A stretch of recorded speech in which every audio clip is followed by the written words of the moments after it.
And a good Friday evening to you. WFMI Chief Meteorologist Tim Buckley live with you. This is Weather Impact. We'll be talking all about your weekend forecast over the next 30 minutes. We also have tonight a special interview with a fall color expert and a photographer extraordinaire, Peter Forrester with Explore Fall. He also has been working on a project talking to folks across the Southeast about what's the worst hurricane they remember for their area. So a really cool map that we can show you about the Carolinas and Virginia. That's coming up in just about 10 minutes. First off, let's get to your local forecast. It's a beautiful evening across the area, isn't it? Oh yeah, looking pretty nice outside right now. We have a blue sky that's turned into a little bit of a partly cloudy kind of a sky right now with some high cirrus clouds moving in. That's the current situation here in Greensboro, Winston-Salem, Burlington, and High Point. And yeah, you're starting to notice it's 6:30 and it's already looking and feeling pretty dark outside. The darkness settling in a little bit earlier than it did last week, of course, and that's just kind of the trend now that we're going to have to follow as the days are shrinking and getting shorter and shorter. That's just the way it is. Now, looking at the almanac for today, you'll notice we had a pretty cold morning, and that's something we were expecting. We told you it would be the coldest morning since way back in April. That ended up to prove true for our area. So take a look here. We started out at 44 earlier this morning. I had a daytime high only of 70 degrees, so right on the nose at 70 for this afternoon. And we talked about the day length and everything like that shrinking. Your sunset now is happening at 6:41. So we're only a couple of minutes away from sunset, as we said. There's only about 2 more weeks left of daylight saving time as well. That cold morning really was cold in some parts of the area. All of us were chilly, but there were 30s too. And a lot of times on these cold nights, you have a lot of local variety. Things that matter. If you have any clouds or not, cloud cover can keep your temperature up just a little bit. Otherwise, you can have local changes, like little valleys can get colder than hilltops because the cold air sinks and collects a little bit. So that can be something that makes a difference as well. But either way, this was our coldest morning area-wide since the month of April. So it's been a little while since we felt something like that. Now, going into the weekend, there's going to be some weather changes for us. A couple of things to point out. We have a big warm up for tomorrow with high pressure and sunshine and comfortable weather. And then on the flip side of that, we have a big cool down with a cold front on the backside on Sunday. So here's kind of how it happens. Watching the big H on your screen, that's high pressure moving around.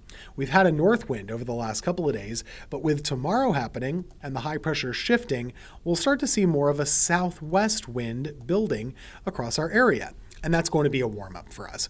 We will see a warming temperature throughout the weekend, and it starts with tomorrow. I expect temperatures to easily get up into the upper 70s for highs with lots of sunshine. So it's very warm, pleasantly comfortable too for your Saturday. Now, beyond that, that's when we start to pay attention to this cold front. And this one really means business as it moves across the south. It's going to be bringing them some problems in places like Tennessee and Kentucky and Missouri, with some severe weather on Saturday. Now for our area, we're a little bit removed from the stronger part of the system, which will be up here. But it's still something for us to watch throughout the day. We'll be having gusty winds as part of this front and the opportunity of a scattered shower or a thunderstorm here or there. The threat of severe weather for our area, it's not all that high, but it is something I think we'll still keep an eye on even so.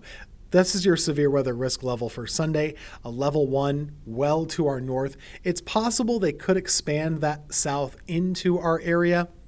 I just don't see that right now. So we'll keep an eye on it for you, but it's not a big concern that we'll have bad severe weather or anything like that. Let's give you the timing though. Sunday morning through lunchtime is dry, but you'll start to notice the clouds thickening up a little bit through the middle of the day on Sunday. And then for the afternoon time, that's when scattered showers start to pop up and move into the area.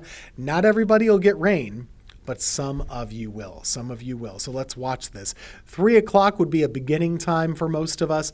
This is around 5 o'clock here. There's 7. Notice some of these storms, trying to pop up and get a little heavier. These would be the ones that have the potential of maybe some gusty winds as part of them. And then after that, we'll have a cooling wind on the backside as colder air starts to move into the area, and wind is going to be a part of this. So let's talk about those wind gusts too.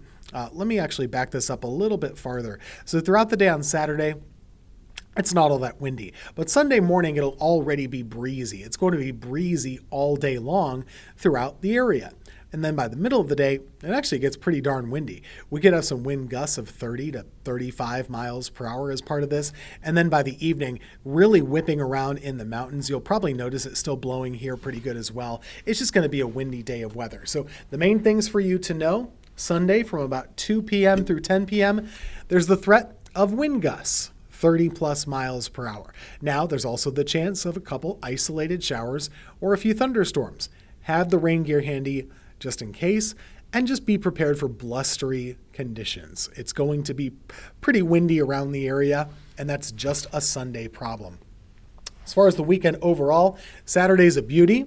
It's much warmer. We actually have a chance to get close to 80. Sunday, it's also warm. So warm weather is a part of your Sunday. It'll just be windy, and there's the chance we could get some rain. Any rain totals, not that impressive. It should be less, unfortunately, less than 1/4 of an inch. Do want to let you know, this is probably the peak fall color weekend in the North Carolina mountains.